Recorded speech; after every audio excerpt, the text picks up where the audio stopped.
And we're on the air. Good afternoon, good evening, good morning, whatever the case may be in this great and wonderful world we call our home. I'm back. Kind of want to close that door without unplugging my headphones. There we go. So, got an email from my publisher that I have to get the next cover of Game of Thrones Book 2, Clash of Kings into the office. Post haste, apparently. What day is it? Oh. Yeah, these are supposed to be due at the middle of the month. It's the 24th. They aren't particularly good at giving me a heads up, and it's been a while. They've been on sort of a hiatus. I think issue 11 is out now, and I've done up to issue 15 on the covers, which I guess means if they're getting back into printing, they have to solicit issue 16 pretty soon here. So, oh, I didn't notice that. I have a Game of Thrones shirt on. So, apparently it's Game of Thrones Day. This was a San Diego Comic-Con exclusive shirt from like 5 or 6 years ago. Yeah, you get them when you get into Hall H. They give you these little tickets. That's another cool thing about getting into Hall H is you get these little tickets, and you can go after the fact and go. I think we had to go to the Marriott, and you exchange the tickets. Shush your butt. And you get these little tickets, and you get to exchange them for a bag of goodies. The bag of goodies had this shirt. It had the Game of Thrones paperback. I have it up there on my shelf. What else was it? Oh, a little sticker. Oh, this thing, which I stuck on my pencil box. It's a little thing you can put on your phone, and you can put little cards and stuff in it. And Game of Thrones notebook. I think a couple of other little ditties, whatever, little things. It's a goodie bag. It's fun. People sell them on eBay immediately afterwards. Those who don't care about the actual property, but just went in to get swag and money off of Comic-Con. I have some friends like that. Anyways, so with each issue of Clash of Kings, which again is the second book in George R. R. Martin's A Song of Ice and Fire, aka Game of Thrones, for all of you who only watch TV and don't know how to read books. So I usually get 2 chapters to choose from, because each comic book consists of 2 chapters from the books. And so I look at it and I say, well, who would be cool to do? Who would be popular? Who have I done before that would be fun to do? And you know what? I haven't had a chance to do Renly yet. And Renly is in this chapter. It's not poor Renly.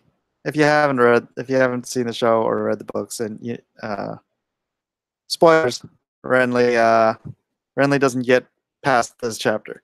So I'm going to do a dramatic reading of the paragraph that I'm going to be drawing from. Where is it? Okay. I beg you in the name of the mother, Caitlin began, when a sudden gust of wind flung open the door of the tent. She thought she glimpsed movement, but when she turned her head, it was only the king's shadow shifting against the silken walls. She heard Renly begin a jest, his shadow moving, lifting its sword. Black on green, candles guttering, shivering, something was queer, wrong. And when she saw Renly's sword still in its scabbard, sheathed still. Oh, and then she saw Renly's sword still in its scabbard, sheathed still. But the shadow sword. Cold, said Renly in a small, puzzled voice. a heartbeat before the steel of his gorget parted like cheesecloth beneath the shadow of a blade that was not there. He had time to make a small, thick gasp before the blood came gushing out of his throat. So that's what I'm going to be doing. Although, since it's a cover, I don't want to give away what happens completely. So I was thinking of doing like Renly standing there, all cocksure of himself because that's Renly. Caitlin behind him, sort of like with a puzzled look on her face, and then like on the silk wall behind him, the shadow. See, in the show, they didn't make it a shadow.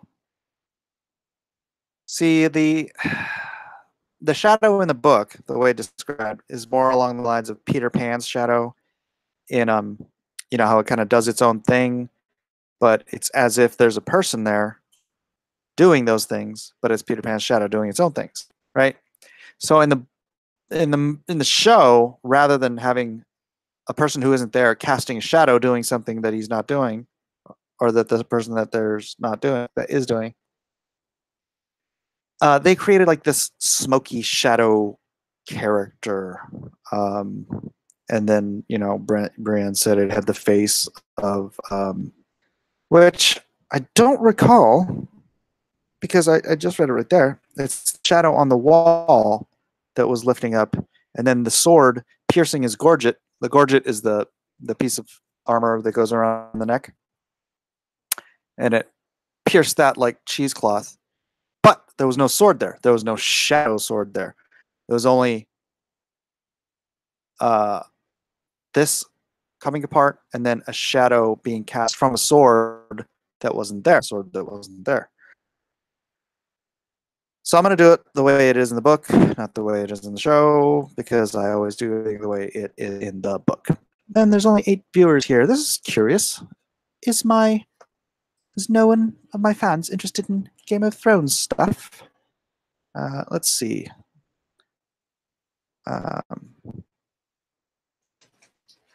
Let's just open another window on my computer. So I will be. Let me just screen share. Oh no, because then you're going to be able to see. All right, hold on. Hold, please.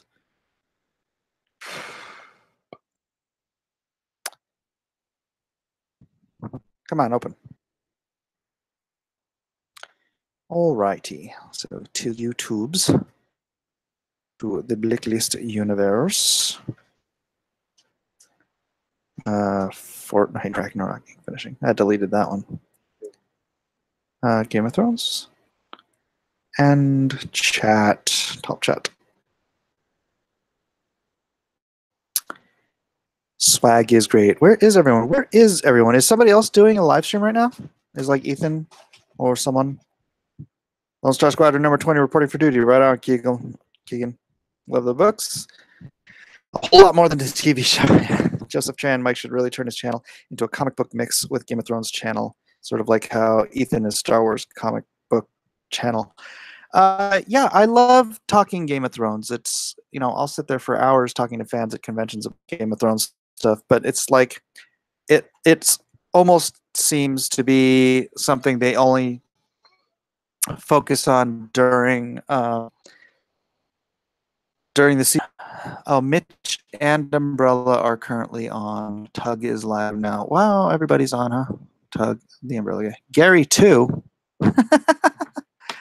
Is this the streaming hour? Well, I have to do this anyway, so I'm not going to stop streaming. Y'all are welcome to be here, of course, but this is just work that I got to get done, and so I figured I might as well stream while I'm doing it. So I don't know. If you'd rather listen to the other guys and just have mine up for something more visually entertaining, then by all means, do that. All right, click that off again. And then I have to figure out. So I'm going to be laying this out and thinking about it now. Rediscovered art through YouTube inspirational. Thank you. I'm here like Mike. You'd be surprised how many Game of Thrones guys do season 8 theories during these off months. Huh. Season 8 theories. Well, I don't know. What do you guys think? I think that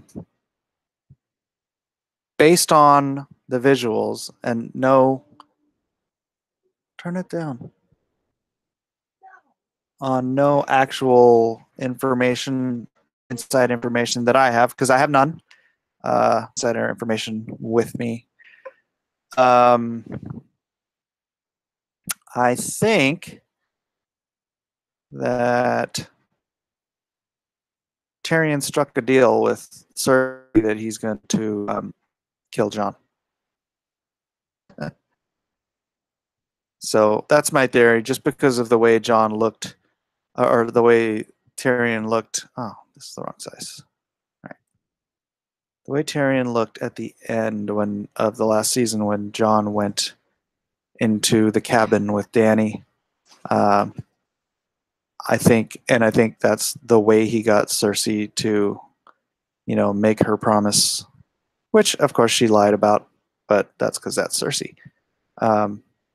So yeah, I think that's probably the giveaway, the look on his eyes, that he has promised his sister that he will murder Jon or murder Dany.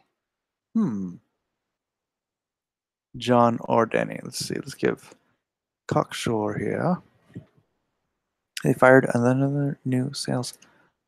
My friend John is trying to communicate with me while I'm live streaming. Bad, John. Bad.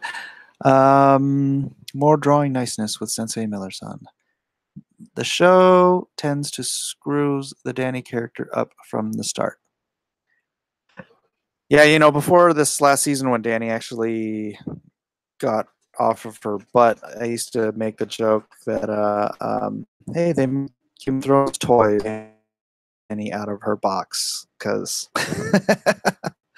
in the books she's just like, she just sits there in Marine forever and doesn't do anything. Or I mean, she does other things, but she's not like,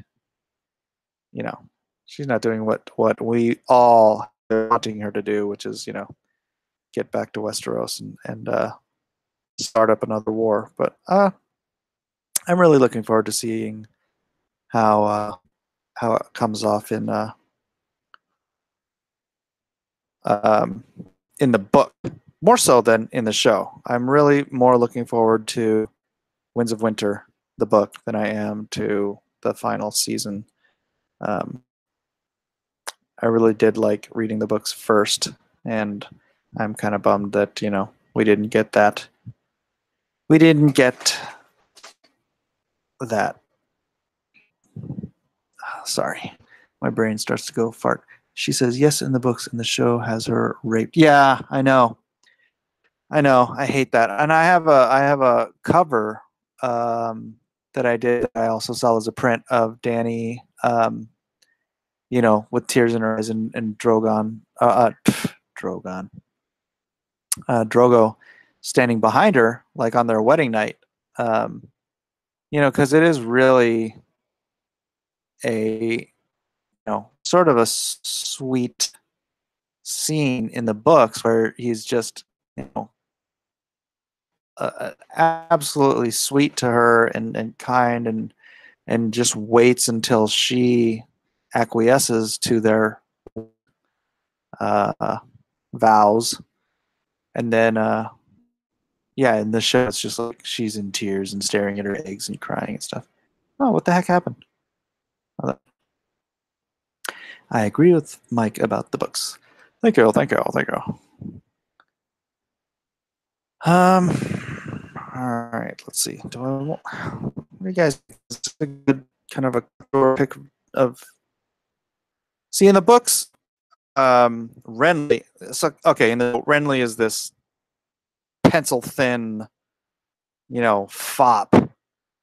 But in the books, he's supposed to be like the spitting image of Robert in his heyday.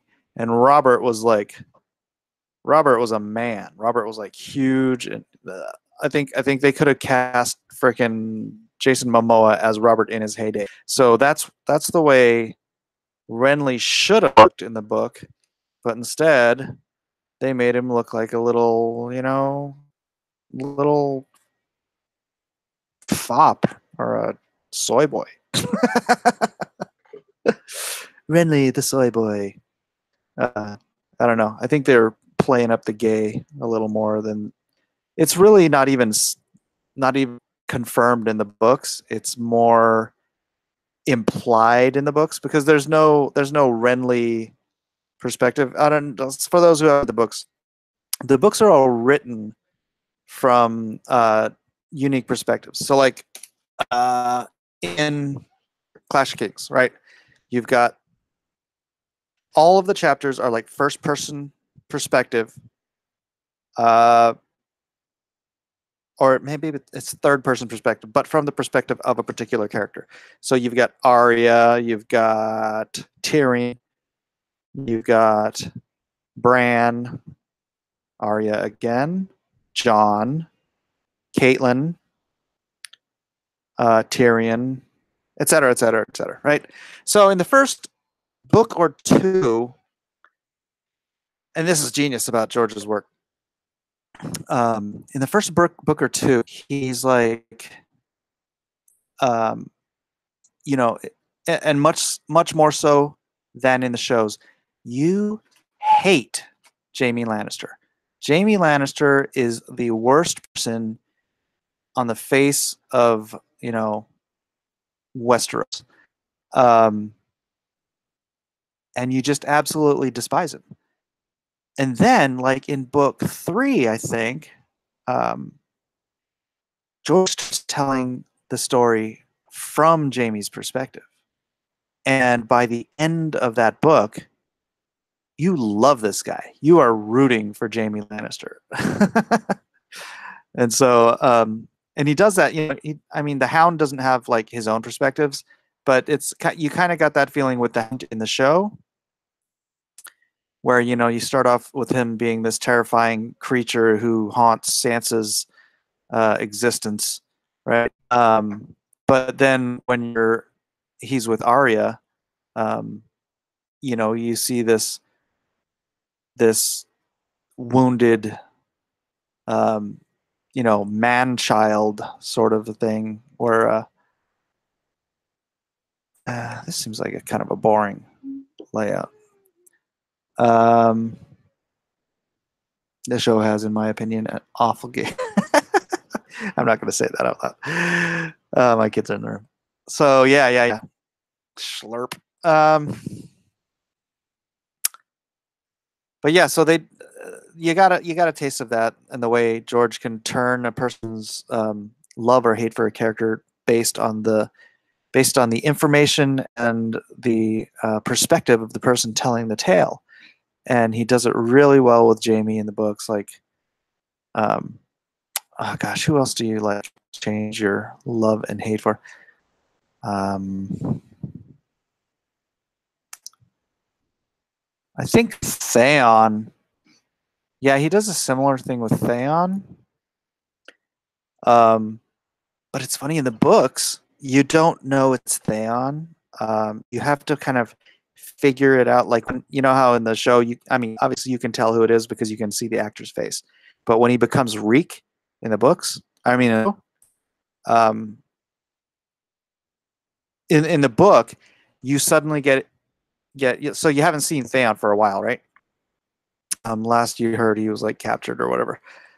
But then in the book, you get this new character's perspective, character chapters, and his name is Reek.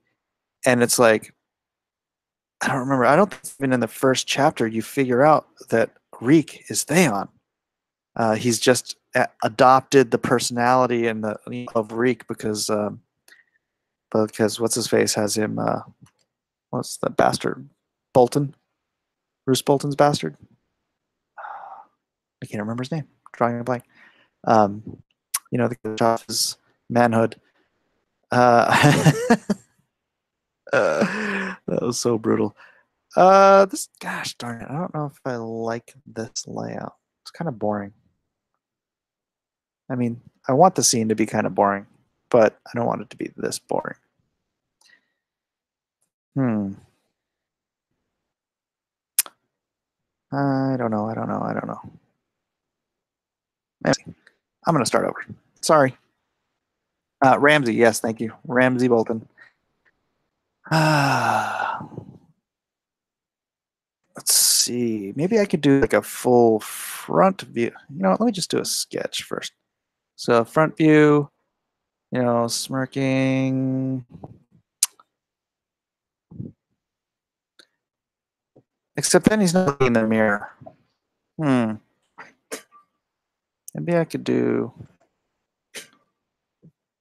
a mirror here. Or, golly, this is going to be a hard layout to do and make interesting because it's just such, they're just standing around. They're literally just standing around. That's the scene. Cocky guy looking at himself in the mirror while he's talking to Caitlin, ignoring all of her wise counsel. Everyone is streaming it live at the same time. I can't watch you all. Yeah, sorry, Grant. You can do whatever you want. I'm not. I'm just going to be drawing. So, howdy, Mike. Hi to Maxwell. GRRM is a great writer of redemption. That is why I think the books are the best outside of the Bible, which has a redemption theme. Obviously, yeah, it is my favorite book series outside of the book series compiled in the Bible. Stop drinking my Mountain Dew. Punk child, give me that.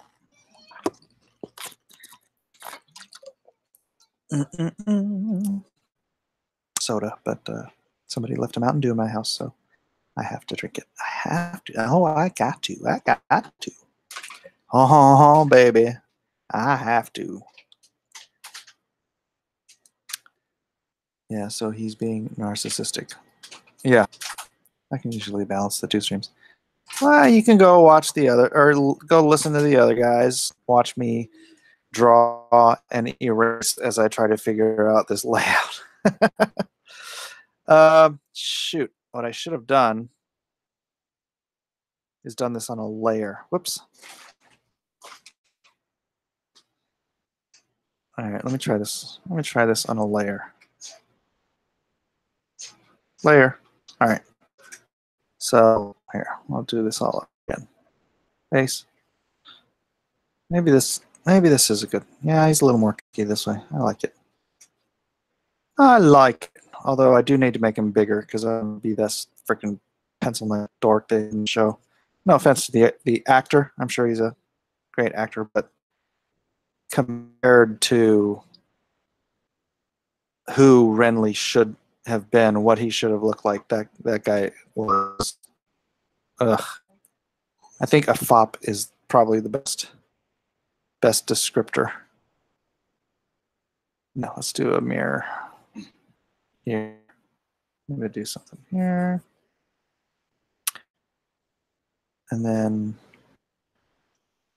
he needs to be big, and then Caitlin over here seeing a shadow on the wall. Maybe that's a little giving it away.